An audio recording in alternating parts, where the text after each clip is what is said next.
Olá, bem-vinda, bem-vindo. Eu sou o Padre Mauro Negro, da Congregação dos Oblatos de São José. Estou aqui no Centro de Espiritualidade Josefina, em Apucarana, ao lado do Santuário São José. E este é o programa Querigma e Catequese, Liturgia Dominical, Leituras e Contextos. Eu sou sempre recordado aqui pela minha produtora de pedir para vocês darem um joinha, fazerem a inscrição e, enfim, demonstrarem que estão atentos ao que nós estamos produzindo aqui, pois isso vai nos ajudar de muitas maneiras, fundamentalmente na divulgação do nosso humilde, mas sincero trabalho. E hoje estamos no 8º domingo do tempo comum. Domingo que vem já vamos estar no tempo da Quaresma, hein? Tempo da Quaresma já. Então estamos encerrando a primeira parte do tempo comum, que começou ali logo depois da festa do batismo de Jesus, que foi em janeiro, e nós temos caminhado nesse tempo todo, nessas semanas, 8 semanas, esta é a 8ª semana, aí interromperemos na metade da semana para começarmos a Quaresma, com a quarta-feira de cinzas, aí 5 domingos da Quaresma, aí vemos a Semana Santa com o Domingo de Ramos e a sequência, o Tríduo Pascal, principal momento do ano litúrgico, a Noite Pascal, o Dia de Páscoa, a 8ª Pascal, as 8 semanas pascais, aí termina o tempo da Páscoa e se retoma o tempo comum. Bem, e nesse 8º domingo do tempo comum, a primeira leitura é do livro do Eclesiástico. Olha, o Eclesiástico é um livro bastante interessante. E o nome Eclesiástico, que não é o nome original do livro, o nome original do livro é Sirá. Sirá. Também é chamado de Sirácida, ou livro de Sirac, ou Sirac. Enfim, tem esses nomes aí. Eclesiástico não é apenas um substantivo, um nome substantivo, não. É também um nome adjetivo. Pode ser um adjetivo, porque eclesiástico é o adjetivo referente à igreja. A palavra igreja, em latim, é ecclesia. De maneira que o eclesiástico é o relativo à eclésia, ou eclesia. O eclesiástico é o livro da igreja. E é muito interessante essa visão, porque, na realidade, ele tem muitas sugestões do modo de viver o cotidiano. É quase que a gente diria um manual, um vademecum. Vademecum é manual, é a maneira clássica de dizer vademecum. Vademecum quer dizer um manual mesmo, literalmente um manual de comportamento, de abordagem da vida, do cotidiano, das pessoas, das coisas, da história. Mas tem um problema, o eclesiástico não está nas Bíblias das igrejas protestantes, das igrejas da Reforma. Por quê? Porque o eclesiástico, durante muito tempo, até o início do século XX, o eclesiástico era conhecido apenas numa versão grega. E a antiga maneira de aceitar textos como inspirados por Deus, maneira hebraica, maneira judaica, era que só eram inspirados os textos escritos na língua hebraica. Isso na igreja nunca teve muito problema, porque a igreja, durante muitos séculos, durante toda a sua origem, até o século IV, V, VI, a igreja sempre usou os textos gregos, não teve problema nenhum, porque a igreja falava grego. A igreja celebrava em grego, falava grego. Aos poucos foram entrando outras línguas, como o latim entrou ali pelo século IV, V, né? Depois entraram outras línguas, também no Oriente tinha outras línguas, o siríaco, o árabe começou a aparecer um pouco tempo depois, pelo século VII, VIII. Então outras línguas foram aparecendo. Quando da Reforma Protestante, em 1517 em diante, Martim Lutero, que propôs a Reforma no início, de maneira assim explícita, ele e os seus companheiros, ele optou por considerar como palavra inspirada por Deus somente a que os antigos hebreus aceitavam como sendo palavra de Deus. E eles aceitavam apenas os textos escritos em hebraico. Ora, no primeiro século, quando os hebreus fecharam, definiram o seu, que nós chamamos Antigo Testamento, eles só pegaram os textos que tinham sido escritos e que eles tinham testemunhos escritos em hebraico. E Eclesiástico não estava. Nem Eclesiástico, nem o livro da sabedoria, nem a carta de Baruque, nem o profeta, nem Judite, partes do livro de Esther, partes do livro de Daniel, Tobias, outros pequenos textos também que podiam estar, pequenos versículos, que tinham apenas os dois livros de Macabeus, quase que me esqueço desses dois livros de Macabeus, eles não estavam escritos em hebraico, apenas em grego. Então os judeus deixaram isso de lado. Mesmo que outros judeus aceitassem isso como palavra de Deus, judeus que estavam fora da Palestina, mas os judeus da Palestina deixaram isso de lado, não consideravam mais como palavra de Deus, porque só era a palavra de Deus que estava escrita em hebraico. Bom, a Igreja Católica continuou com esses livros, porque sempre os teve, e sempre os teve como palavra inspirada. Quando da Reforma Protestante, Martim Lutero fez a opção de voltar àquela visão antiga dos judeus do primeiro século, lá na Palestina. E ele então tirou do conjunto, da lista, do cânon dos livros do Antigo Testamento, aqueles livros que os hebreus não aceitavam como palavra de Deus. E entre eles estava o livro do Eclesiástico, que curiosamente é o livro da igreja. Era quase, como eu já falei aqui, um manual para a igreja. E foi tirado. E hoje nós nem usamos muito. Também nós não usamos muito esse texto do livro do Eclesiástico. E tem mais histórias a respeito dele, tá? Olha, daria para a gente falar um bocado de coisas sobre a história do texto do livro do Eclesiástico. E vocês lembram que eu falei até o início do século XX? Por quê? Porque no início do século XX, na Guenizá do Cairo, quem não sabe o que é Guenizá? Guenizá é um túmulo de textos bíblicos. É um túmulo de textos bíblicos. É um lugar reservado nas sinagogas, onde se colocavam os textos antigos. Então, por exemplo, um texto bíblico antigo que já não dava mais para ser usado. Tinha sido usado durante 70 anos, estava já caindo, estava lá estragado. Então, o que você faz? Joga fora? Não. Coloca num sepulcro específico para ele. Eles respeitavam e respeitam muito. Nós também devemos respeitar os nossos textos bíblicos. E o lugar onde se colocava esses textos antigos chama-se Guenizá. E a Guenizá da sinagoga do Cairo, no Egito, é uma Guenizá muito antiga. Mas tem mais de 1000 anos aquela Guenizá. E tinha até se perdido aonde que estava essa Guenizá. E aí fizeram a reforma na sinagoga e encontraram a Guenizá antiga. E tiraram ali os textos que estavam colocados lá há séculos, há mais de milênios. E encontraram um texto do Eclesiástico escrito em hebraico, anterior aos mais antigos textos gregos de que se tem notícia do livro do Eclesiástico.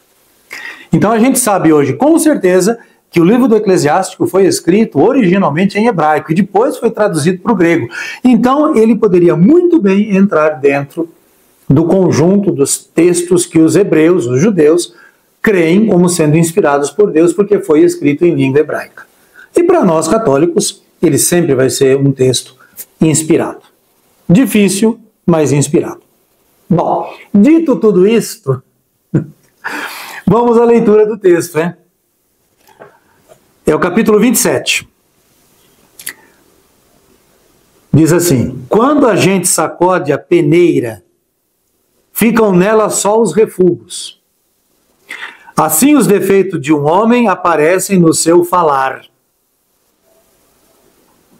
Como o forno prova os vasos do oleiro, assim o homem é provado em sua conversa.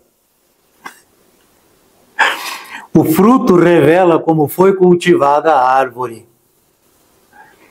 Assim a palavra mostra o coração do homem. Não elogies a ninguém antes de ouvi-lo falar, pois é no falar que o homem se revela. Nossa! Eu lembrei de tanta coisa aqui. Primeiro, eu estou falando aqui com vocês, né? E de repente eu posso dar uma informação errada para vocês. Eu posso trocar Samuel por Saul. Eu posso trocar Eclesiástico por Eclesiastes. Eu posso trocar hebraico por grego. Eu posso trocar um monte de coisa. Essas falhas na comunicação, elas aparecem quando a gente coloca muita coisa. É que nem uma receita de bolo complicada, né? Receita de bolo complicada, que você tem que pôr, tirar, misturar, colocar, medir. Então, é uma coisa, se você for pela memória, vai sair uma coisa muito ruim. A questão da fala realmente é isto. Porque no momento que eu falo, de repente, aquilo vai se tornando espontâneo e eu posso dizer uma palavra tola, eu posso expressar algo que não é real, ou algo indelicado. E quem de nós já não passou por constrangimentos assim? Ou porque ouviu de alguém alguma coisa, ou porque falou para alguém alguma coisa que não devia ter falado. Depois eu me lembrei também, uma vez, que eu fui na casa de uma pessoa muito estimada, morava no sítio, já faleceu essa pessoa, e ela ofereceu goiabas no almoço. E umas goiabas extraordinárias, né? Aí eu fiz notar, nossa, que goiaba boa, você comprou aonde? Aí ela disse, não, eu cultivo ali no quintal. Aí eu falei, mas não pode ser, porque goiaba cultivada sempre sai com bicho, com alguma coisa feia, ou cai antes do tempo. Aí ele me disse assim, depois eu vou mostrar para você, padre, como é que eu faço. Aí continuamos ali o almoço, aí depois à tarde nós fomos lá no pomar. Cada goiabinha tinha amarrado um saquinho com alguns furinhos, e ele todos os dias abria o saquinho, limpava as goiabas e fechava, e ele tinha vários pés de goiaba. Então aí você veja, o cuidado, o zelo. Então eu entendi, lembrando desse texto aqui, o fruto revela como foi cultivada a árvore. Eu conhecia já esse texto e eu me lembrei desse texto. A minha palavra tem que ser cultivada, a sua palavra tem que ser cultivada, os seus afetos têm que ser cultivados. Por quê? Porque muito facilmente nós nos deixamos tomar por afetos perigosos. Rancores, mágoas, malícias, julgamentos. Cada um de nós tem uma fraqueza nesse ponto. Ou é o julgamento, ou é a malícia, ou é o rancor, ou é a ganância, o interesse. De maneira que esse texto do Eclesiástico, como outros tantos textos desse livro, nos chama a atenção. Os defeitos de um homem aparecem no seu falar. Isso aqui tem que pensar muito nisso daqui. Cada um que comunica alguma coisa tem que pensar bastante nesse texto aqui. E aí, vamos para o Salmo 92 ou 91. Aqui são escolhidas, montadas, 3 estrofes de 4 linhas cada uma. O refrão é: como é bom agradecer ao Senhor, que é o primeiro versículo do Salmo, e que diz assim: como é bom agradecer ao Senhor e cantar salmos de louvor ao Deus Altíssimo, anunciar pela manhã vossa bondade e o vosso amor fiel a noite inteira. O justo crescerá como a palmeira, florirá igual ao cedro que há no Líbano. Na casa do Senhor estão plantados, nos átrios de meu Deus florescerão. Mesmo no tempo da velhice darão frutos, cheios de seiva e de folhas verdejantes. E dirão: é justo mesmo o Senhor Deus, meu rochedo, não existe nele o mal. Um salmo de gratidão, mas que também expressa confiança. Um salmo que nós deveríamos cultivar. Aliás, a nossa oração tem de ter muito gratidão, muita confiança. Menos pedidos, embora nós devamos também pedir, e mais gratidão, mais confiança. A gratidão gera uma predisposição naquele que a recebe. Então, se alguém é grato a mim, eu me torno predisposto a continuar sendo bondoso. Entende? Então, não é um joguinho que a gente tem que fazer com Deus, não é isso. Mas é uma maneira de encarar, de viver, de propor a si mesmo e a espiritualidade. Vamos ouvir um trecho do Evangelho? Continuamos no capítulo 6 do Evangelho segundo Lucas, hein? Estamos já, esse é o quarto domingo que nós estamos vendo o capítulo 6. Vamos lá. Naquele dia, Jesus contou uma parábola aos seus discípulos. Pode um cego guiar outro cego? Não cairão os dois num buraco? Um discípulo não é maior do que o mestre. Todo discípulo bem formado será como o mestre. Por que vês o cisco no olho do teu irmão e não percebes a trave que há no teu próprio olho? Como podes dizer a teu irmão: irmão, deixa-me tirar o cisco que está no teu olho, quando tu não vês a trave que está no teu próprio olho?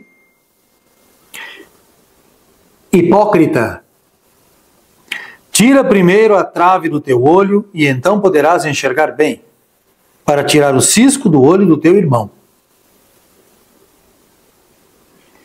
Não existe árvore boa que dê frutos ruins, nem árvore ruim que dê frutos bons. Toda árvore é reconhecida pelos seus frutos. Não se colhem figos de espinheiros, nem uvas de plantas espinhosas. O homem bom tira coisas boas do bom tesouro do seu coração. Mas o homem mau tira coisas más do seu mau tesouro, pois sua boca fala do que o coração está cheio.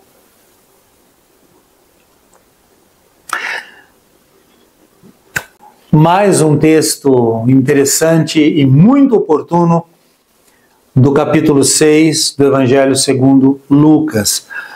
Jesus está concluindo aquilo que ele começou com as bem-aventuranças e passou por recomendações muito práticas e outras como projeto de vida, o projeto da misericórdia, o projeto de ser misericórdia. E aqui ele fala de tesouros interiores ou de misérias interiores. Misérias interiores. Porque o coração fala, a boca fala daquilo que o coração está cheio. Gente, cada um de nós podíamos fazer aqui uma séria abordagem pessoal, um exame de consciência, realmente. Porque se eu busco olhar o que é bom, então eu vou falar o que é bom. Mas se eu busco só a malícia, eu vou destacar a malícia, a maldade. Todos nós fomos educados, a sociedade nos educa para isso, porque isso é humano, hein? Isso é muito humano. Isso é instintivo. Isso é humano porque é instintivo, porque por instinto, preservação da minha natureza, então eu agrido. Claro, se alguém me agrada, eu acolho, mas se alguém me desagrada, eu agrido, eu procuro ferir. É instinto, isso é instinto. Não é natural estender a mão para alguém que faz mal, ou quer me matar, ou me aniquilar. Não é natural. É cultural. Pode ser fajuto, pode ser falso, mas é cultural. Então a sociedade, a educação, o comportamento, o bom comportamento me leva a encontrar com pessoas adversas a mim. Isso todos nós temos, essa experiência, todos nós, né? E se alguém é adverso a mim, eu também sou adverso a ele. Então, são duas adversidades juntas. Isso é natureza, isso é instinto. Agora, eu não sou só instinto. Eu também sou espiritualidade, eu também sou transcendência. Né? E isso o Espírito dá a mim, dá a você. De maneira que é preciso ouvir esse texto lido aqui, proclamado, e nos colocar dentro desta dinâmica, que é a sequência do domingo passado, que nos ensinava misericórdia, um olhar diferente, porque a questão, gente, é como que eu enxergo as coisas. Porque, repito, se eu olho com malícia, com desejos de destruição, com ódio, eu vou enxergar tudo isso, maldade, fraquezas para que eu possa entrar e destruir, e para que a vingança tome conta do meu coração. É natural isso, é natural, é humano.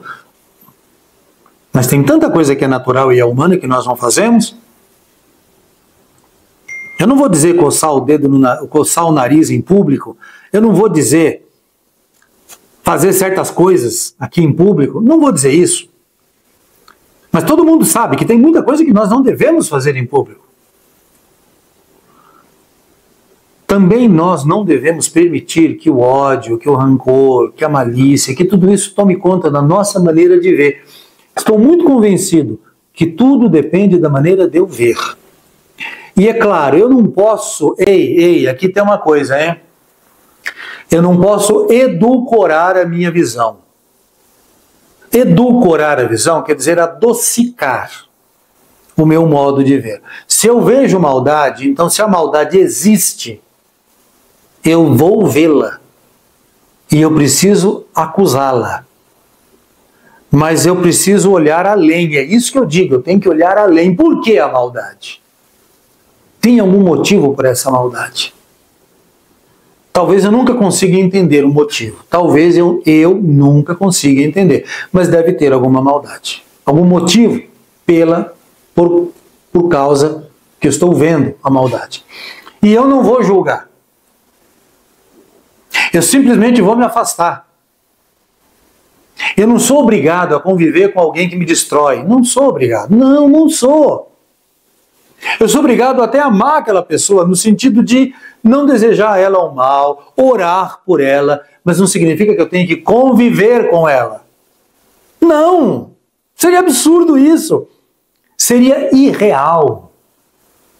O próprio Jesus diz, em um certo momento do Evangelho, quando a pessoa não aceita a correção, então considere-a separada, deixa de lado, não dá, não tem futuro. Então, é isto. Porque às vezes a gente cria essa fantasia de que tem que conviver com o mal. Não, com o mal eu convivo constantemente. O mal está também em mim, as minhas más ações, meus maus desejos, mas eu tenho que saber controlar tudo isso. Agora, com quem é mal? Se eu posso deixar de conviver com quem é mal, eu vou deixar de conviver com quem é mal. Mas eu vou orar pelo malvado. Eu vou orar para que ele mude, para que ele se converta. E eu já vi conversões muito bonitas. Já.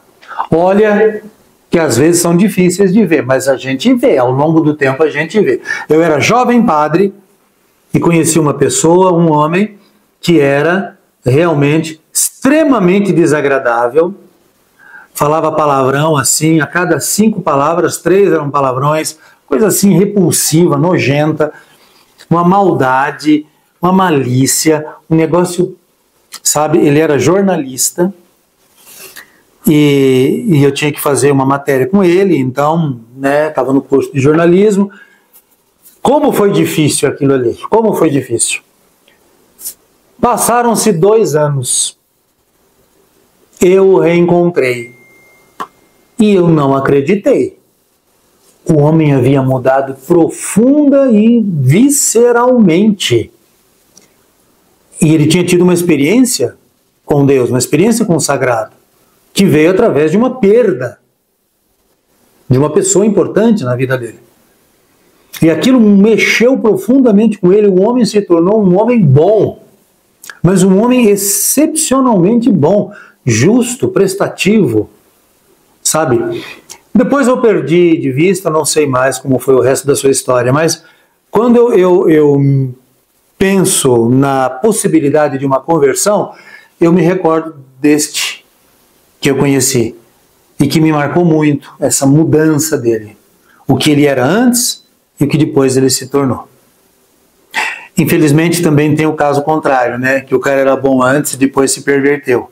Infelizmente também tem isso. Mas vamos ver a segunda leitura, que é ainda, nós estamos seguindo muito esse capítulo 15, ultimamente, né? Do texto da 1 Coríntios. E estamos quase no fim do capítulo 15. 1 Coríntios, capítulo 15, versículos 54 e 58. Irmãos,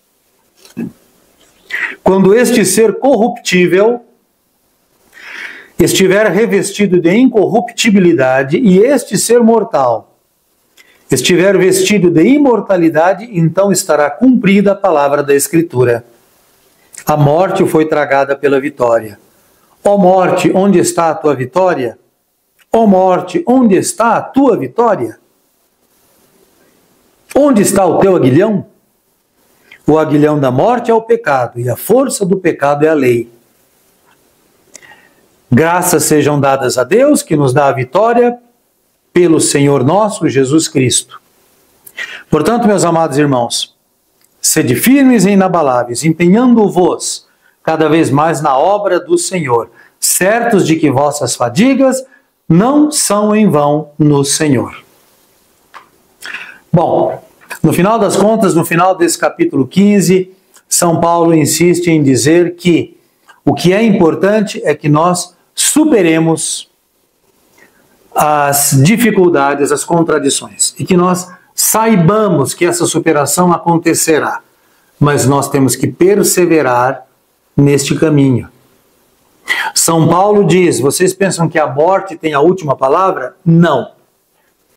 Eu, pessoalmente, não gosto das piadinhas ou das supostas frases de sabedoria, supostas frases de suposta sabedoria que envolvem morte. Uma delas é clássica, você tem solução para tudo menos para a morte. Ora, Cristo me deu a solução para a morte, que é a ressurreição. Ah, mas assim mesmo nós vamos morrer. Bom, todo ser vivo morre. Até as pedras se aniquilam com o tempo. Se bem que o tempo da pedra é muito diferente do tempo meu e teu. São tempos diferentes. Mas tudo morre. Melhor, tudo se transforma.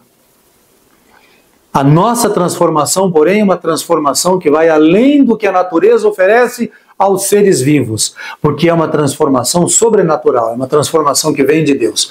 Então eu abomino esta frase que parece muito sábia, e tem gente que gosta de dizer, tem solução para tudo menos para a morte, e dá uma risadinha, e eu olho e digo assim, como você é pobre de espírito?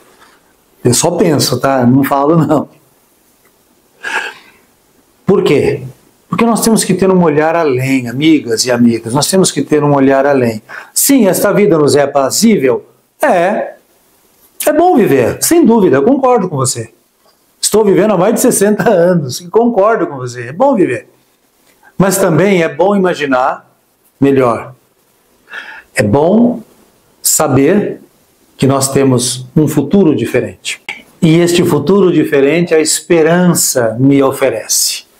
E São Paulo diz que a esperança não decepciona. Tomara que nós entendamos isso, hein? Nesta semana, nós começaremos a Quaresma. Sigam-nos também na preparação, na compreensão dos textos da Quarta-feira de Cinzas e do tempo da Quaresma, que já é parte do ciclo da Páscoa.